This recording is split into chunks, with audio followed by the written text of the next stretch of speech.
Hi everyone, welcome. My name is Billy. Today I would like to share with you two dresses that I recently made using the new look pattern N6633 View A that are inspired by two ready-to-wear brands. The first dress that I will share with you today is this red gingham dress that is made from a cotton that I purchased on joann.com. And so here's a close-up of the fabric itself. And so this dress is actually a combination of inspiration from three different dresses, but the primary inspiration comes from this J. Crew dress that I'm wearing right now. So I've had this J. Crew dress for at least 15 years and I just really liked it. However, I do not wear it very often. Number one, it just seems to show a lot of skin. I mean, a little more than than for my liking. But the primary reason that I just do not wear it very often is because of the very skinny spaghetti straps here, because the straps are so skinny and it's also quite low. So as a result, I cannot wear the regular bra that I wear because the strap, I just do not enjoy having my straps showing. And as a result, I have to wear a strapless bra with this dress. And a strapless bra is just not the most comfortable thing to wear in the heat of summer. So as a result, I just do not wear it very often. But I really like this dress. And so now that I can sew garments for myself, I wanted to make something sort of inspired by this dress. And then the second inspiration comes from another J. Crew dress that is made with red gingham. And it's currently actually on their website. And it's very pretty. However, I am not convinced that the bow tie detail is for me. However, I saw the red gingham fabric overall looks very cute as a dress. And the number three sort of inspiration is from the lightweight coat dress that I made that I talked about in my video number 31. And I really like the front opening placket big button details. And so this red gingham dress is a combination of all these three dresses. And so I'm just very pleased how this turned out. And so the construction actually is a very simple modification from the new look dress. All I did was I just kind of used this J. Crew dress as a guide, and so I just cut it off directly for the front and also for the back. And then for the back, and then exactly how I did the placket. So these are actually real plackets. However, these are not functioning because I actually inserted a zipper in the back. And so it's much easier for me to get in and out of this dress using the zipper instead of trying to button and unbutton all these buttons. And also kind of distorting the plackets a bit, the buttonholes. And so it was really easy. And then for this one, the straps are just under 1 inch wide. And then to give a little, and since I do have plenty of fabric left over, because obviously this dress has no sleeves, and also I saved a lot of fabric from not having the shoulder, the upper body portion. So I had plenty of fabric. And so I thought I would add a little side strap to give it a little more interest. However, also, I was thinking that since I had plenty of fabric, maybe I could add a sort of a waist tie or maybe pockets. But I quickly vetoed both ideas because both of them, I think, will make this dress look a bit like an apron. And so the final result is exactly the way it is, and I'm very happy about it. And this dress, I did line it with white cotton long. And lining this dress is actually incredibly easy because it has no shoulder straps that need to be lined, so I do not need to use the burrito method. So here is the lining, so the interior of the dress. So as you can see, even though there's a front placket here, I made the lining as a regular dress. So in a way, it provides some modesty in case, kind of like looks through this way. And so to sew up the lining, I kind of did it the standard way that I lined my dresses, except I just sewed it from one end of the zipper all the way to the other end. So kind of go like, so let me show you this way here. So go like here, and then under the armhole, then up here, then under the armhole again, then to the other side of the zipper. And then I attach the lining to the zipper using the same method that I talked about in my earlier video about how to line a sleeved dress. And so overall, I'm really happy about this dress. And it's interesting, the strap somehow does not always hide my bra straps, but because I have, in a way, two straps here, and see here, and so then the bra strap, usually can be hidden under the main straps, but sometimes it kind of falls in between these, and because of the double strap system, my bra straps are almost never visible. So I am incredibly pleased how this works out. And then I just thought this red gingham dress looks so cute and perfect for summer. So here's a video of this red gingham dress. And I paired the dress with a pair of 3.5-inch sandal heels. And I just thought overall it gives a really nice look, very summery. And so I'm very pleased how this dress turned out. The second dress that I will share with you today is this dress made with black gingham quilting cotton that I also purchased on Joann.com. And so here's a close-up of the fabric itself. And so the dress is quite unusual in the sense that it has a fairly deep V-neck in the front and really nice sort of ruffle cap sleeves. And the surprise is in the back. So it has a fairly also deep V-neck in the back and decorative plackets here.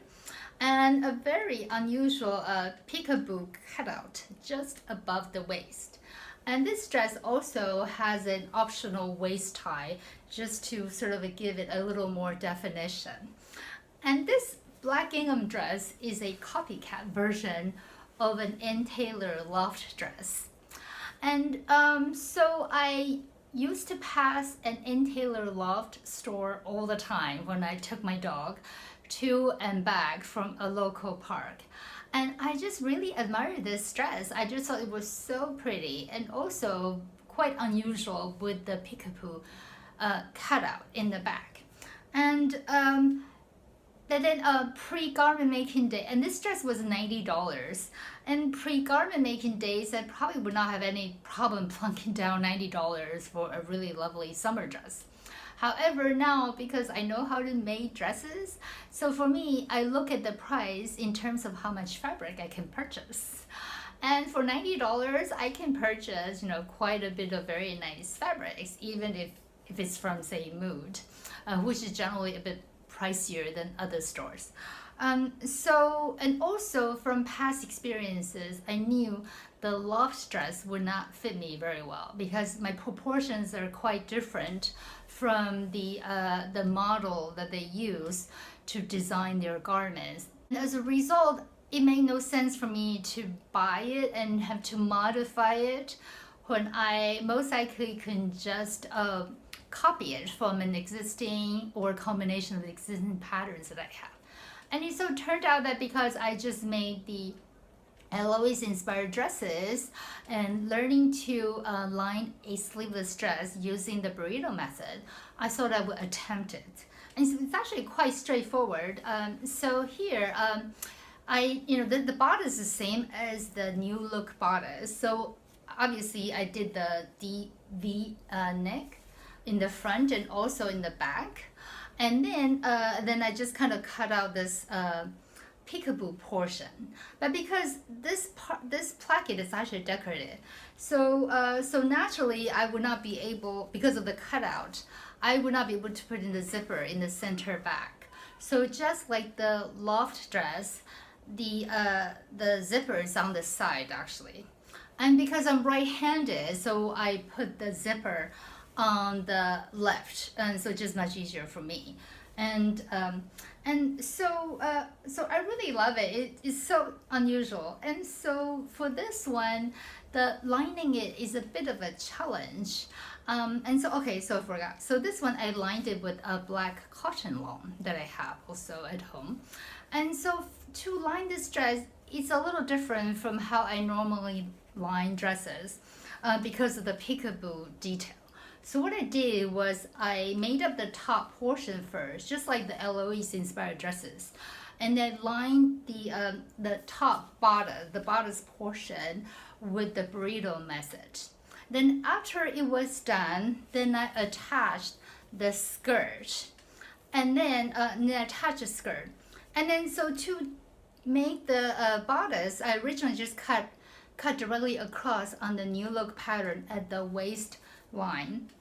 But because of the Eloise dress experience, I now would pin the dress on my dress form after every single step, just to make sure that everything is going exactly as it should.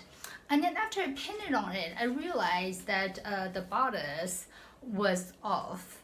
And turns out, obviously, I didn't know that, but our bodice is not a straight across, it's actually a little curved. And so thankfully, because of my dress form, I was able to pin the outer shell directly on the dress form and mark directly on the fabric using heat erasable sort of pen, specifically sewing. And so I was able to mark exactly where it should be following the waist line of my dress form.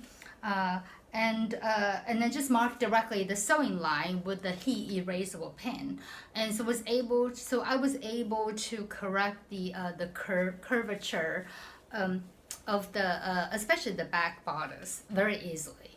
So I'm very grateful for the heat erasable pen, and also obviously for my dress form, and also I will link in the description box where I got my dress form from.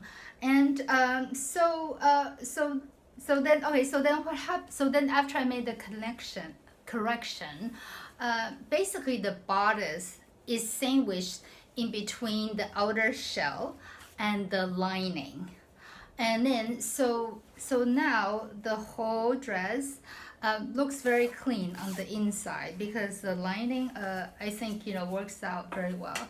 So see, this is the center. The side zipper, and then so here you go. So here, so you can see this is the front of the dress, and this the back of the dress. So as you can see, I lined the bodice first, and then sandwiched the bodice in between the outer shell and the lining fabric. And I just think it works out really well. And for this one, for the cap sleeve, because this fabric, so this is the underside of the fabric, because this gingham fabric is not double-faced. And so I had to, in a way, double the fabric to make this ruffled cap sleeve. As a result, the cap sleeve is a little stiff, so it's not as flowy as I would have preferred, but it still worked out very well. So I'm very happy about how this turned out. So here is a quick video of this black gingham dress, and I paired the dress with a pair of 3.5-inch espadrilles. And I think the espadrilles go perfectly with this black gingham dress for a very summer vibe. And so I'm very happy how this dress turned out, even though this dress took about 3 times as much time to from designing and the pattern alterations to finish versus the red gingham dress. But I think now that I've been sewing for a while, my goal is to improve the quality of the garments I make, and not so much in terms of the quantity of the garments that I made. So I'm really happy that I took the time to work out the kinks and to achieve a very nice fit. So these are the 2 dresses that I recently made using the new look pattern N6633 View A as my starting point.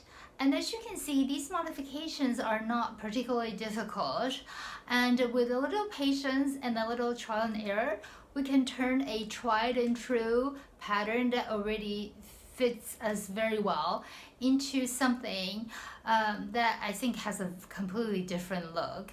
And so I think it's well worth the trouble. I hope you have enjoyed this video, and I hope you will stay safe, and I hope I will see you soon. Bye bye!